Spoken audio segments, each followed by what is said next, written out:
Catrino Ibasco. Siya po ay 15 years sa Philippine Marines.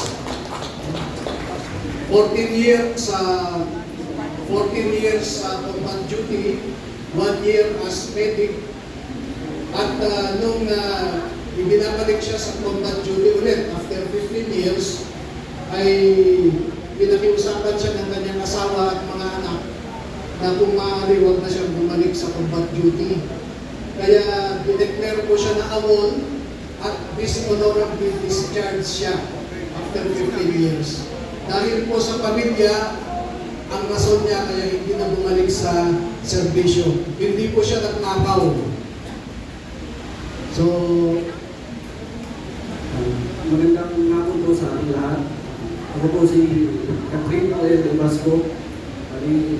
Nakapasok po ako, ay nakapagtrabaho po ako kay dating Congressman Rizal Tico noong 22 July 2024. Bali ang naging trabaho ko doon ay una po, nakapag-akot po ako ng imalitang pera sa Horizon o 56 floor sa unit po ni Busal. Nakapag-security escort din po ako sa ICC. At pagkatapos po mula March hanggang August 2025, ay assign ako sa bahay ni dating Congressman Rizal Tico. Ang trabaho ko po doon ay nagbantay po ako ng mali-malitang pera doon sa bahay niya sa loob ng 6 na buwan po. At ang huling araw ko po, pagbalik ko po ng August, may pinatrabaho po sa akin si Sir Dominguez, pumutok na po yung issue na ito. Pinatago po sa akin yung parang equipment po o machine na nakaka-receive po ng text and call na si Boss Andy lang daw po ang meron noon sa kasi speaker. Tinago ko po yun doon po sa loob ng camp, pagilan doon ng mga ilang araw. Tapos pinalipat po sa akin sa bahay po ni Sir Dominguez sa Fairview po. Yun lang po. Maraming salamat po.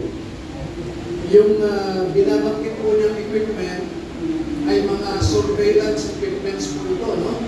Na it is a highly controlled equipment na hindi ka makakabili kung walang clearance ang data, etc. Yung equipment po na sinasabi niya can capture yung text messages and calls. So napakadelikado po na equipment yan. So bago po natin ipagpatuloy ay may mga ilan sa mga pictures or videos na ibinahagi nila sa atin at i-identify o ipapaliwanag po nila kung ano ang ibig sabihin ng mga litrato nito. So sige, ito yung mga, sila yung magpapaliwanag, hindi po kami, pero galing po sa kanila to.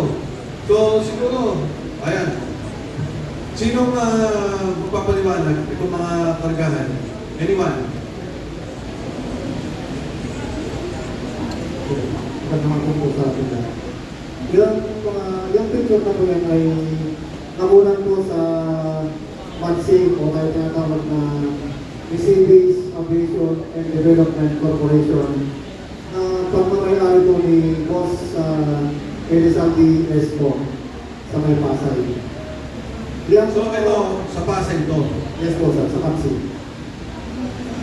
Ilan ang karga pagkali ng helicopter? Kaya sir na sir ng mga 10 to 15 maleta sir. 50 po sir sa kilo. Kaya makikita ko po, pinigulo po yan sir.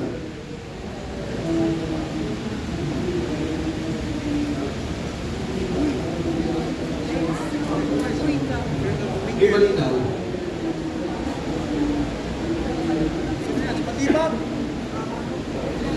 Yan po ay yung aming kasamahan sir na pilit nilang iniipit noong siya po ay nakilingkod kay Boss Aldi. Kaya pinilit na po umalis dahil ginigipit po siya.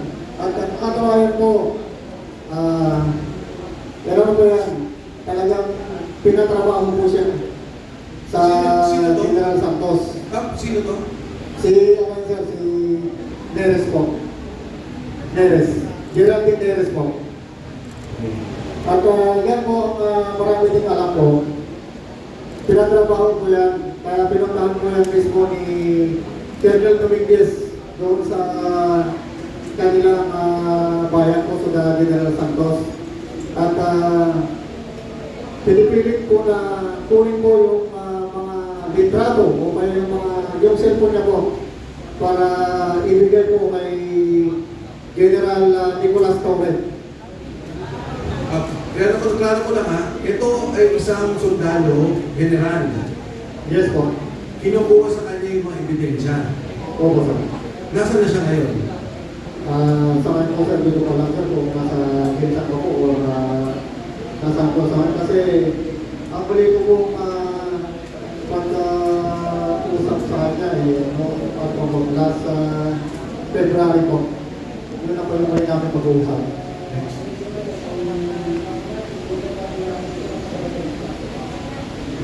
Sabihin mo kung ano yung building. Kung ano yung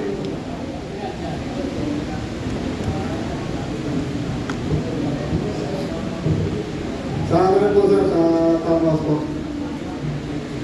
Unit 8 po na.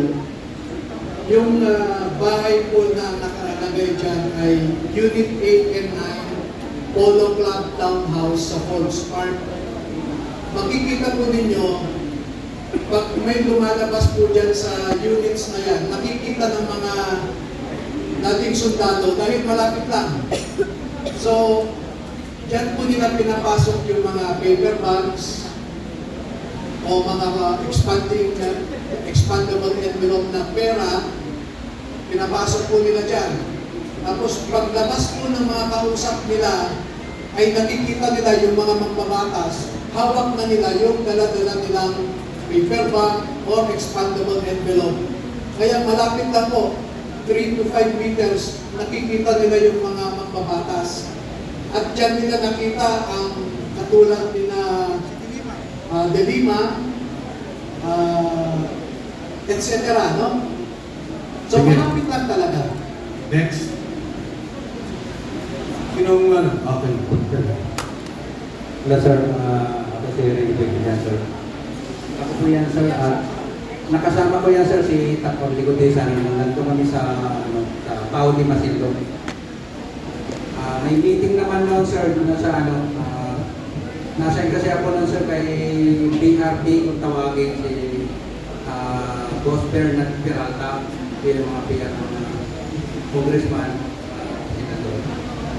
Yan po yung nakasama ko noon sa sir, si Dr. Ligotesa. Okay. So ito yung patunay na kasama niyo si Orly Gutesa. Okay. Tama. Ito yung litrato. Yes sir. Cellphone ko kasi yan sir. Yan po pa niya sir. Next.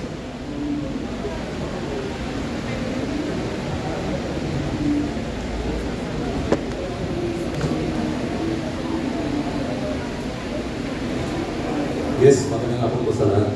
Ako po yung nakaputi na nasa picture, yung moment ko. Bali, nasa Kinsa Shangri-La kami niyan. Bali, may mga meeting yung mga boss doon. Yan ay pagpapatunay na naging kasama namin at naging matagal namin katrabaho si Master Sergeant Orly Gutesa. Maraming salamat po. Yung ano yun, si Master Sergeant Orly Gutesa. Tapos itong naka-brown, yan si Sergeant Judy Catiao. Then yung naka-red, yun si Sergeant Olian. And then nakaputi, ako naman. Yan na po, maraming salamat. Thank you. Oh, ano tong picture na to? Ako po ang sir. Ako po ang kumuha niyan. Yung nakaputi po na may po yan ng ICC po. Yung gitna po.